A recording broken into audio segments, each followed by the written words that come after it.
यूट्यूबवरच्या या 50व्या एपिसोडमध्ये आपलं पुन्हा स्वागत। बातमी आहे आनंदाची, बातमी आहे श्रीरामाची, बातमी आहे 500 वर्षांच्या प्रतीक्षेची, बातमी आहे 500 वर्षांचा वनवास संपुष्टात येण्याची। अयोध्येत जिथे रामाचा जन्म झाला त्या जागी भव्य राम मंदिर उभं राहत आहे। त्या मंदिरात श्रीरामाच्या आगमनाची तारीख जवळपास निश्चित झाली आहे। 22 जानेवारीला राम मंदिरात मूर्तीची प्रतिष्ठापना होणार हे आता पक्कच म्हणायला हवं। या आधीही त्याबाबत बातम्या येत होत्याच। काल संघाच्या दसरा मेळाव्यात सरसंघचालक मोहन भागवतांचं भाषण झालं। त्यांनी सुद्धा भाषणात 22 तारखेचा उल्लेख केला।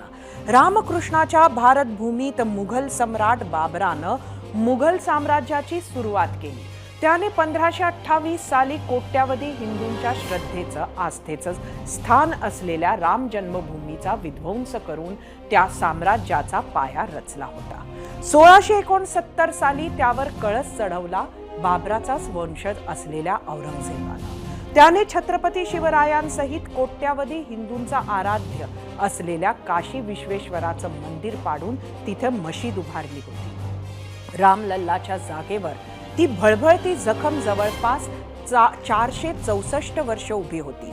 विश्व हिंदू परिषदेच्या पुढाकाराला भाजपची राजकीय साथ मिळाली आणि 1992 साली कारसेवकांनी तो एक मिटवला। त्यात मदत झाली ती शिवसेनेसारख्या पक्षांची। मात्र त्यानंतरही तिथे गेली 2.5-3 दशकं रामलल्ला तंबूत वाट पाहत उभे होते।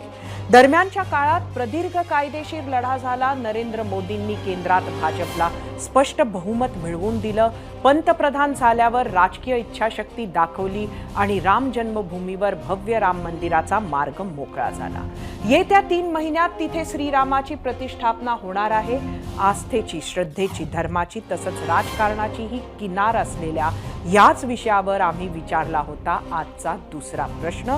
तो प्रश्न बघायला आपण जाऊया आपल्या पोल सेंटरला। आजचा आपला प्रश्न होता, जानेवारीमध्ये खुलं होणारं राम मंदिर आगामी निवडणुकीत भाजपला फायदेशीर ठरेल का? तुम्हाला सांगायचं होतं होय किंवा नाही। मुघल काळात जी स्थिती राम जन्मभूमीची तीच कृष्ण जन्मभूमीची झाली। अयोध्येसारखीच स्थिती काशी, मथुरा आणि इतर अनेक तीर्थक्षेत्रांची झाली। विषय धर्माचा, त्यात हिंदू मुस्लिम म्हणजे अत्यंत नाजूक, अत्यंत संवेदनशील, त्यात मतपेटीचं राजकारण, अशा अनेक कारणांमुळे सर्वांचं एकमत असलं तरी तिढा सुटणं अवघड बनलं होतं। मात्र गेल्या 10 वर्षात मोदी सरकारनं राम मंदिराचा मुद्दा मार्गी लावला आहे आणि काशी विश्वेश्वराचा मुद्दा मार्गी लावण्याची शक्यता निर्माण झाली आहे। राम जन्मभूमी वादाची पार्श्वभूमी आणि आत्ता सुरू असलेली मंदिर तयारीबाबत पाहूया 0 आवरचा हा स्पेशल रिपोर्ट।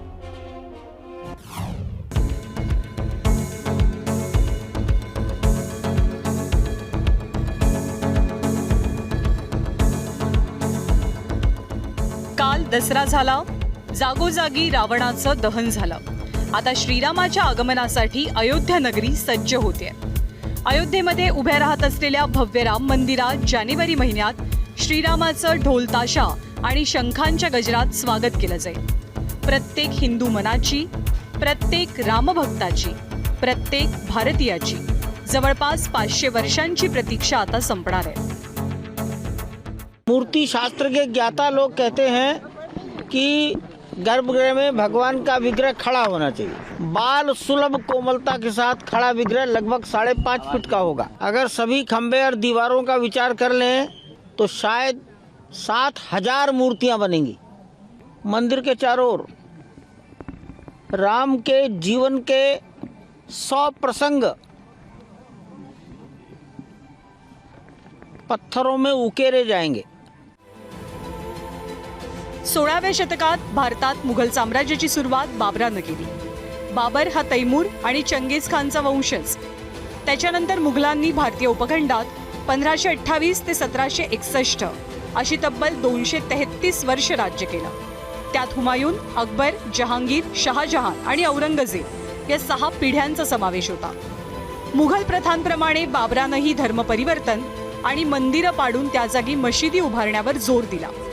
त्यातलंच एक मंदिर होतं अयोध्येतील कोट्यवधी हिंदूंचं आराध्य श्रीरामाचं मंदिर. बाबराचा सेनापती मीर बाकीनं राम मंदिर पाडून त्या जागी बाबरी मशीद बांधली होती. त्यावरून कोर्टात आणि रस्त्यावर आरपारची लढाई लढली गेली. अखेर कायदेशीररित्या राम मंदिराचा मार्ग मोकळा झाला आणि आता 3 महिन्यात तिथे श्रीरामाची प्राणप्रतिष्ठा होणार आहे. हमारे संविधान के पृष्ठ पर जिनका चित्र है वो हमारे राष्ट्रीय आदर्श भगवान राम, उनके बाल स्वरूप का रामलला का मंदिर अयोध्या में बनने जा रहा है. अपने मंदिर में रामलला प्रवेश करने वाले हैं 22 जनवरी को. ये प्रसंग हम देखने वाले हैं. ट्रस्टच्या म्हणण्यानुसार 22 जानेवारीला शहराच्या सीमा सील केल्या जातील. रामजन्मभूमी संकुलात जास्तीत जास्त 6,000 लोकांना प्रवेश मिळेल. त्याची यादी तयार असल्याचं सांगितलं जात आहे. दरम्यानच्या काळात राम मंदिर बांधकामाची प्रगती, खांबांचं नक्षीकाम, गर्भगृहातील रामललाच्या आरतीचे व्हिडिओज मंदिर ट्रस्टकडनं भक्तांच्या भेटीला येत होते. प्रत्येक खांबावर 20 ते 24 शिल्प कोरली जातात. प्रत्येक खांब 3 भागात विभागला गेलाय. स्तंभाच्या वरच्या भागात 18 ते 12 शिल्प, मधल्या भागात 4 ते 8 आणि खालच्या भागात 4 ते 6 शिल्प कोरली जातात. एका कारागिराला एका खांबावर 1 शिल्प तयार करण्यासाठी सुमारे 200 दिवस लागतात अशी माहिती वास्तुविशारद अभियंता अंकुर जैन यांनी दिली. माननीय सर्वोच्च न्यायालयाने दिलेला निर्णय दोन्ही समाजाने अत्यंत सन्मानाने मानला आणि मानून आज जो काही एक ते स्वप्नपूर्ती होते आहे याचा खऱ्या अर्थानं आम्हा सगळ्यांना, देशभरातल्या प्रत्येक जन माणसाला त्याचा अगदी मनापासून आनंद आहे. अत्यंत भव्य मंदिर बनत आहे. पुन्हा जुना आपला सगळा इतिहास, पौराणिक इतिहास हा तिथे साकारतो आहे. मला असं वाटतं की या देशातल्या प्रत्येक नागरिकाची, प्रत्येक परिवाराला ही यात्रा करावी अशा भावनेतून आता हे मंदिर तयार झालं आहे. रामजन्मभूमीसाठी विश्व हिंदू परिषद आणि भाजपनं मोठी मोहीम उभी केली होती. 1992 साली रामजन्मभूमीवर उभी असलेली बाबरी मशीद कारसेवकांनी पाडली. तेव्हापासून देशातलं राजकारण, समाजकारण 180 अंशात बदलत गेलं. रामजन्मभूमीवर रामाचं भव्य मंदिर उभारणं हा भाजपचा मुख्य निवडणूक कार्यक्रम बनला आणि त्याचा त्यांना राजकीय फायदाही झाला. इतिहासात पहिल्यांदाच 1996 साली भाजप केंद्रात सत्तेत आला. मग 2014 साली मोदींनी मुस्लिम मतपेटीला छेद देत हिंदू मतांचं राजकारण यशस्वी केलं.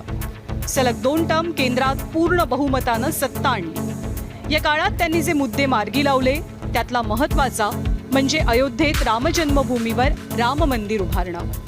कोट्यवधी हिंदूंचं स्वप्न पूर्ण होत आहे. त्यात मोदींनी दाखवलेल्या राजकीय इच्छाशक्तीचं मोठं योगदान आहे असं अनेक जण मानतात. याचा फायदा एप्रिलमधल्या लोकसभा निवडणुकीत होईल अशी आशा भाजप करत असेल. 0 अवरसाठी ब्युरो रिपोर्ट, ABP माझा.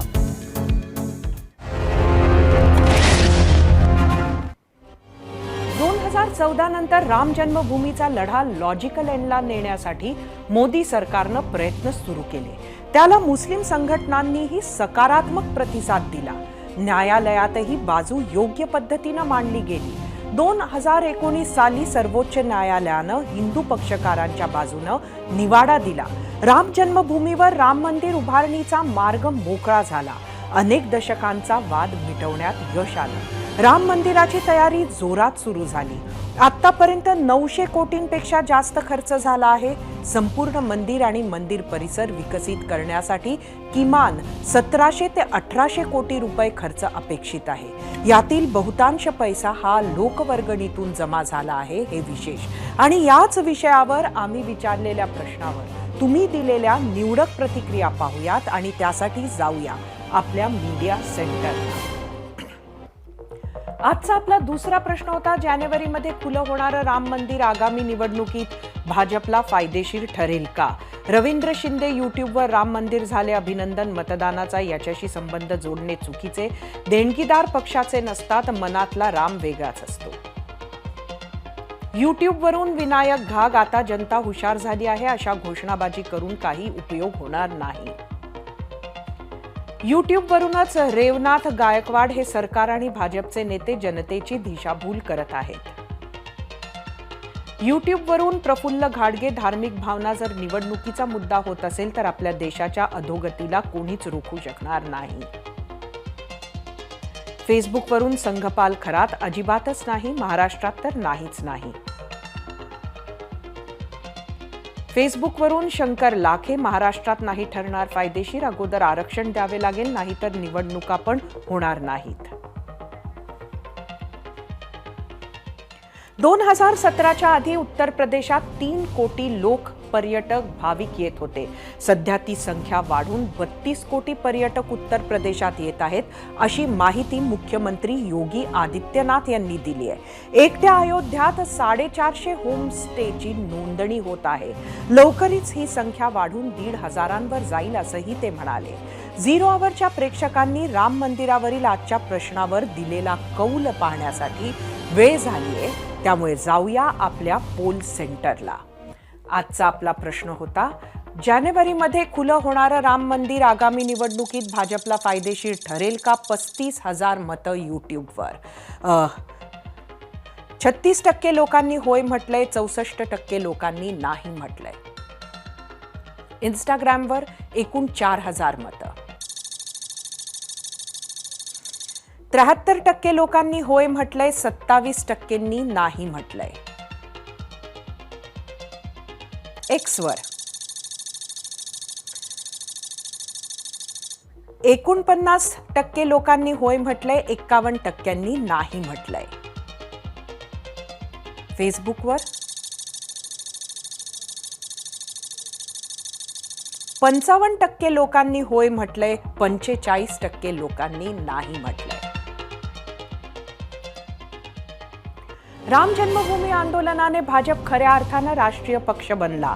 मध्य भारतातील 3 महत्त्वाच्या राज्यात भाजपनं सत्ता मिळवली.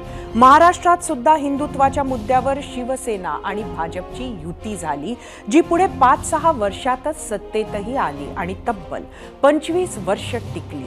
1992 मध्ये राम जन्मभूमीवरील बाबरीचा भाग कारसेवकांनी तोडल्यानंतर देशात अनेक पातळीवर ध्रुवीकरण वाढीला लागलं.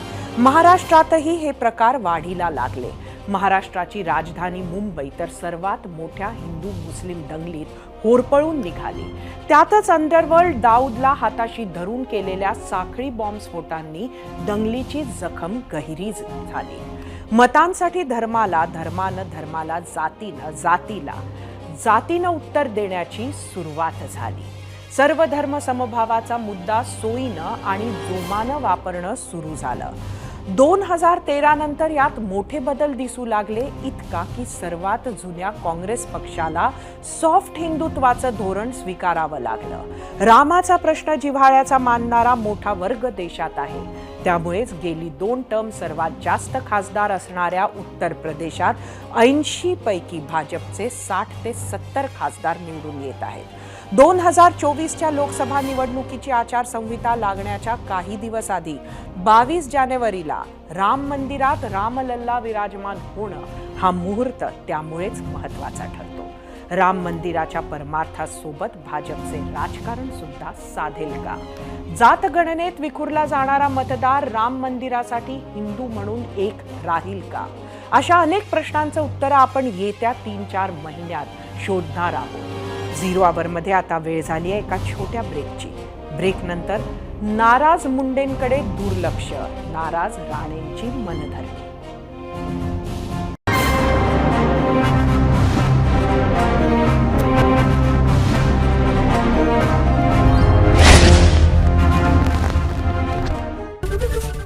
एबीपी माझा, उघडा डोळे बघा नीट.